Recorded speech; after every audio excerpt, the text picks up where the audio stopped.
Tears of the Kingdom is filled to the brim with all kinds of different quests, adventures and tasks, so it shouldn't come as a surprise that not all of them are of the same quality. It's nothing to be ashamed of either. I think we can all agree there are some amazing moments in this game, even if none of us are actually thinking of the same moment. Anyway, today I want to analyze the exact opposite. Everything that has gone wrong to create what I would consider the most disappointing quest in the game. Not the worst, mind you, the most disappointing. The attack on Lurelin Village. Just in case it has slipped your mind, Lurelin Village is a seaside town located next to the Necluda Sea in southern Hyrule. In Breath of the Wild, we have come to know Lurelin as a small but peaceful town that thrives on its fishing industry. It's also easily recognizable thanks to the overwhelming presence of palm trees, making it feel like a tropical getaway at times instead of a village in apocalyptic Hyrule. And so, when Tears of the Kingdom rolled around, I was curious to see what had become of Lurelin Village. After all, the beginning of returning things to normal is the main theme of the game, but for Lurelin Village, normal had already returned in Breath of the Wild, so where was there left to go?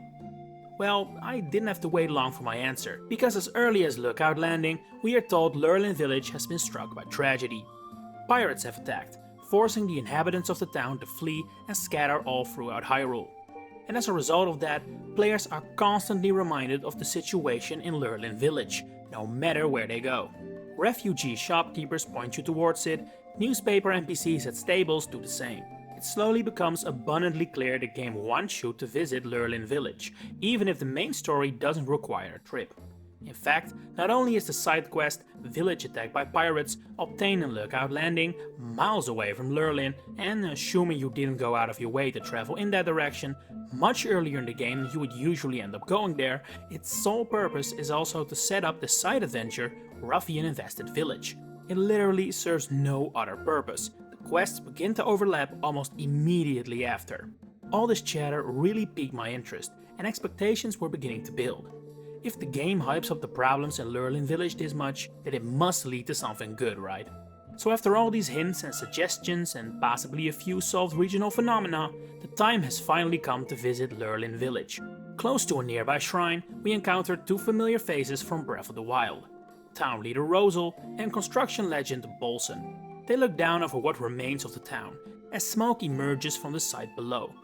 Another look reveals the huge pirate ship located in the middle of the bay, and this is where my hype really went through the roof. You see, pirates are nothing new to Zelda. The Oracle games feature an enemy type called Pirateans, Wind Waker very prominently features them, and Phantom Hourglass and Spirit Tracks do the same.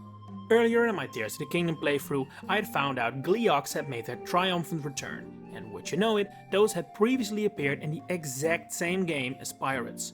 So, you can imagine where my mind went when I jumped down the cliff and glided towards Lurelin Village. Only to have my hopes crushed. As I landed next to where the fishing resort had once stood, I spotted two bokoblins and the Monster Forces health bar appeared on top of the screen. The dream was dead. Just like I had done all game, the quest was simply to slay a bunch of familiar enemies, some of which had taken their place on the pirate ship in the middle. That's it. I made quick work of them, as I'm sure plenty of players were capable of doing at this point, and the quest had ended, meaning the rebuilding of Lurelin Village could begin. Now, to defend this storyline a little, this is where it really starts. Returning Lurelin Village to its former glory is a lot of fun, and the rewards, being allowed to use Lurelin's facilities for free, are also extremely good and reflect very well on the characters of the locals. But at the same time, it also feels a little unbalanced. These are the kind of rewards befitting of something more epic, more grand than what I felt I had done. The build-up with knots all over Hyrule definitely matched the rewards, but the actual quest in between, not so much. And the core reasons for that can be divided into two categories: the enemy problem and the set piece problem. Let's begin with the obvious one, the enemies. Bokoblins, Lysalvos, and a boss bokoblin, or captain bokoblin I guess, are what make up this group of pirates, for lack of a better word. But man, that is such a missed opportunity. It goes without saying that a unique species of enemy would have been absolutely amazing here. Perhaps a modern interpretation of the Pirateans, so kinda like skeleton-based pirates really. It wouldn't even necessarily have been a completely new design. The same skeleton properties given to Style Goblins could be given to Hylians or perhaps the Yiga clan for an easy fix. Another super cool solution that would make for a really unique moment in not just Tears of the Kingdom, but Zelda in general, would have been to make the pirates fellow Hylians. I don't know if you've noticed this, but human or human-like enemies in Zelda are exceptionally rare. Basically put, the races of Zelda are almost always good, and the enemies are evil. There's no grey morality in between, generally speaking. While the Yiga clan are probably human, the fact we don't even know for certain says a lot about how much Zelda prefers to avoid this. That said, I am 100% sure this topic right here is the reason Yiga clan members don't die but retreat. Anyway, human pirates would have been very cool, and show that also groups of bandits have been able to rebuild. But if Nintendo truly are worried about Link attacking fellow Hylians, they can just pull a Yiga clan and make them unrecognizable and retreat or surrender instead of dying in darkness like the rest of the enemies do.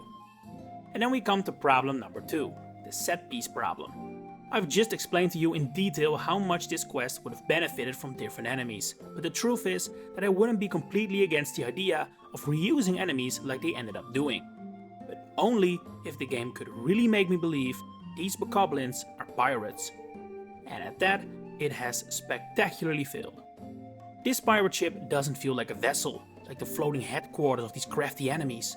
It feels like a simple piece of decor. Had the cannons functioned and fired at me as I approached, that would have worked. Had the ship been sailing along the beach instead of being anchored in the center, that would have worked. Had the enemies worn eye patches or wearing a captain's hat, that would have at least helped. But we got none of that. This pirate ship may as well have been a big rock, because there is nothing different about it. And to make matters even worse, and it's actually insane I didn't run into this my first time around, this pirate ship isn't even unique. The exact same enemy stronghold can be found all over the game with the exact same pirate crew. Coincidentally, always anchored in a cave or near a beach, never sailing or doing anything interesting aside from existing.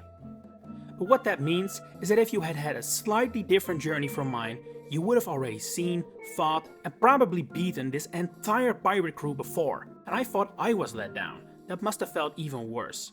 I fully understand the developers didn't want to create an entire pirate ship for this one quest in a game where you can easily miss it, but a very simple fix would have been to have such a ship only appear frequently after this quest had been beaten. And that would have been even easier to implement if the ship could actually sail. That way, it could be hyped even more by being visible long before you reach Lurelin village. Right now, hints are strong and spread enough. Players will seek the village out, but will find there what they could have very well have found long before. There's no need to scatter identical ships all over Hyrule before the questline that's built entirely around it has even happened. That's how you ruin what's supposed to be an epic set piece of a quest, build up for an entire game worth of nudging you in its direction. But hey, that's just my rambling of the day. Do you agree with me? Disagree? Did any other quests get you riled up enough to rant about for minutes on end? Let me know in the comments below. If you enjoyed my yapping, please consider liking this video and subscribing to the channel to stay updated on all my future Zelda content, usually a tad more positive. For now, thanks for watching and enjoy the rest of your day.